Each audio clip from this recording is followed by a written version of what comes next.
Assalamualaikum warahmatullahi wabarakatuh. Waalaikumsalam warahmatullahi wabarakatuh. Waalaikumsalam warahmatullahi wabarakatuh. Apa kabar semuanya? Alhamdulillah baik, Bu. Baiklah, sebelumnya Ibu ingin mengabsen terlebih dahulu. Desi Andrea. Hadir, Bu. Dahlia. Hadir, Bu. Iva Suryani. Hadir, Bu. Yuni Ismaeti. Hadir, Bu. Baiklah, berarti hadir semua ya. Ya, Bu. Ya. Hari ini kita akan membahas materi mengenai cerita pendek. Nah, sebelumnya Ibu ingin memberitahukan terlebih dahulu KD dan IPK kita pada hari ini. Nah, KD kita yaitu 3.9 menganalisis unsur pembangun cerita pendek dalam buku kumpulan cerita pendek. IPK yaitu 3.9.2 menelaah teks cerita pendek berdasarkan struktur dan kaidah. Baik, langsung saja bisa dilihat di situ terdapat pengertian struktur cerpen. Nah, struktur cerpen merupakan rangkaian cerita yang membentuk cerita itu sendiri. Nah, dengan demikian, struktur cerpen tidak lain berupa unsur yang berupa alur, yakni berupa jalinan cerita yang terbentuk oleh hubungan sebab akibat ataupun secara kronologis. Jalan cerita itu pada umumnya terbagi lagi ke dalam beberapa bagian, yaitu yang pertama, mengenal situasi cerita. Yang kedua, mengungkapkan peristiwa. Yang ketiga, menuju pada adanya konflik. Yang keempat, puncak konflik. Dan yang kelima, itu penyelesaian. Siapa yang tahu apa itu pengertian pengenalan situasi cerita?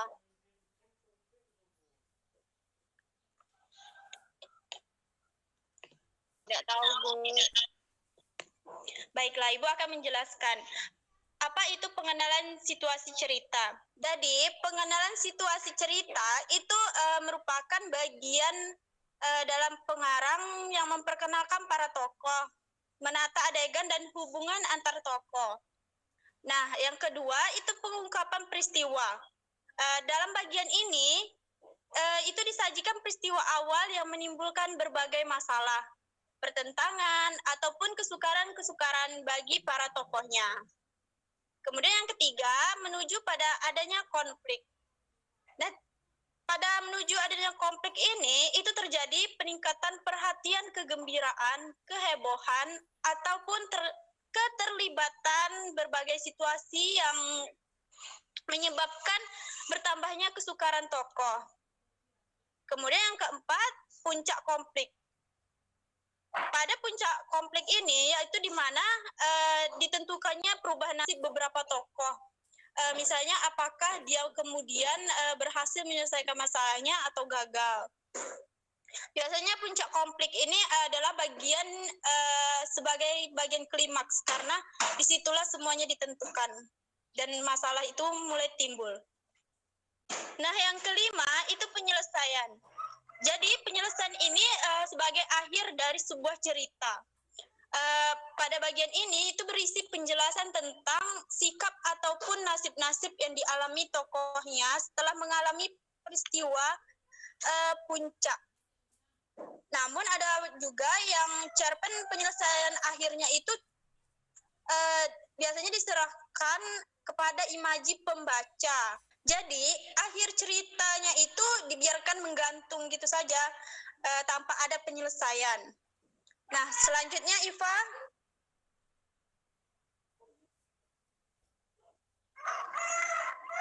Nah, dalam cerpen itu ada 6 struktur yang membangun sebuah cerpen agar menjadi tulisan yang utuh, yaitu abstrak, orientasi, komplikasi, evaluasi, resolusi, dan koda. Siapa yang tahu pengertian dari salah satu struktur pembangun cerpen tersebut.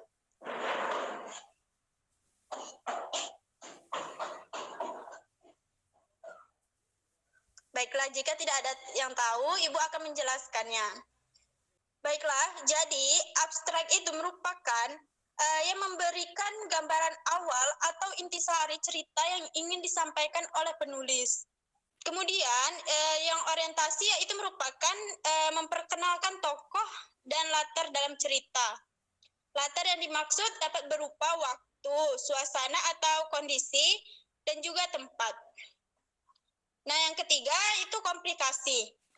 Nah, pada komplikasi ini itu menyusun peristiwa yang dihubungkan dengan sebab akibat. Di tahap ini, penulis memiliki tugas untuk menjaga karakter dan tokoh untuk tetap menarik minat pembaca melalui gambaran konflik yang ada. Kemudian pada evaluasi itu memaparkan perjalanan konflik menuju klimaks. Untuk selanjutnya ditemukan pelariannya. Selanjutnya resolusi. Resolusi ini merupakan konflik sebuah konflik sudah bertemu dengan pelariannya dengan cara penulis mengungkapkan solusi dari cerita yang telah dibangun. Dan yang terakhir yaitu koda. Koda itu adalah bagian akhir untuk penulis mengungkapkan nilai-nilai atau pesan yang ingin disampaikan dalam ceritanya, yaitu di cerpen tersebut. Selanjutnya, Iva.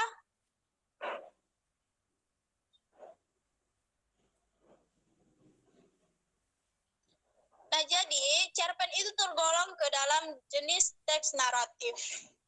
Dengan demikian, terdapat pihak yang berperan sebagai tukang cerita atau pengarang.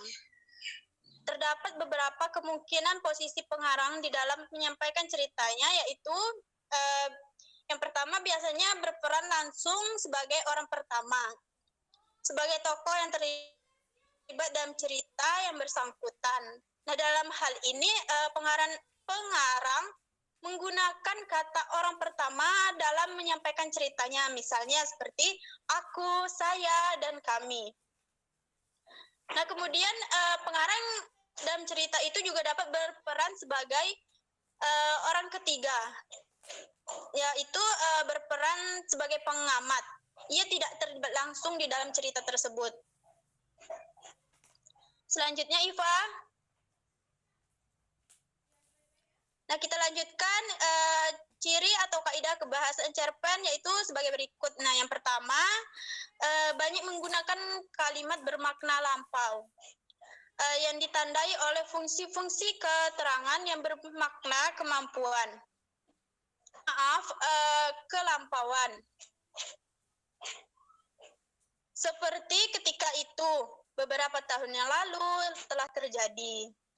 Nah, kemudian yang kedua itu yaitu banyak menggunakan kata yang menyatakan urutan waktu atau konjungsi kronologis. Contohnya itu seperti sejak saat ini, setelah itu, mula-mula, kemudian gitu.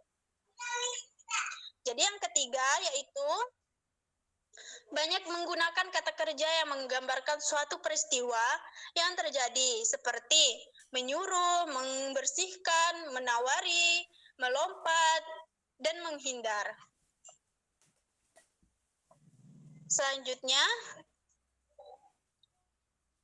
yang keempat yaitu banyak menggunakan kata kerja yang menunjukkan kalimat tak langsung sebagai menceritakan tuturan seorang tokoh oleh pengarang. Contoh, mengatakan bahwa, menceritakan tentang, mengungkap, menanyakan, menyatakan, serta menuturkan.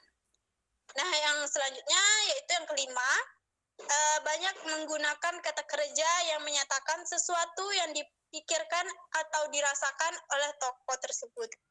Contoh, merasakan, menginginkan, mengharapkan, mendambakan, serta mengalami. Kemudian yang terakhir yaitu yang keenam, menggunakan banyak dialog. Nah, hal ini biasanya itu ditunjukkan dengan tanda kutip Biasa kan dalam cerpen itu terdapat beberapa kayak seperti banyak kutip sampaian dari tuturan langsung oleh pemeran. Nah, contohnya itu seperti Alam berkata, "Jangan diam saja, segera temui orang itu." Nah, contoh yang kedua itu, "Di mana keberadaan temanmu sekarang?" Tanya Ani pada temannya. Yang contoh ketiga, "Tidak, sekali saya bilang tidak," teriak Lani. Nah, pada contoh tersebut itu terdapat tanda kutip. Nah, tanda kutip itulah yang dimaksud menggunakan banyak dialog. Nah, itulah materi kita pada hari ini. Apakah ada yang ingin ditanyakan atau ada yang kurang paham bisa ditanyakan? Tidak ada, Bu. Baiklah, jika tidak ada pertanyaan, Ibu akan memberikan tugas untuk minggu depan. Yang pertama, carilah sebuah cerpen, kemudian analisislah struktur teksnya. Yang kedua itu, kemukakan pendapatmu terhadap teks cerpen tersebut. Nah, tugas itu dikumpulkan pada classroom. Nanti Ibu akan membuatkan room untuk mengumpulkan tugas tersebut. Baiklah, sekian pertemuan kita pada hari ini. Sebelum kita mengakhiri pembelajaran, ada baiknya kita mengucapkan hamdalah terlebih dahulu. Alhamdulillahirrahmanirrahim. Jika Ibu terdapat kesalahan dalam kata, Ibu mohon maaf. Ibu akhiri dengan wassalamualaikum warahmatullahi wabarakatuh. Tugasnya Waalaikumsalam warahmatullahi wabarakatuh. Terima kasih. Waalaikumsalam warahmatullahi wabarakatuh. Terima kasih, Bu. Sama-sama.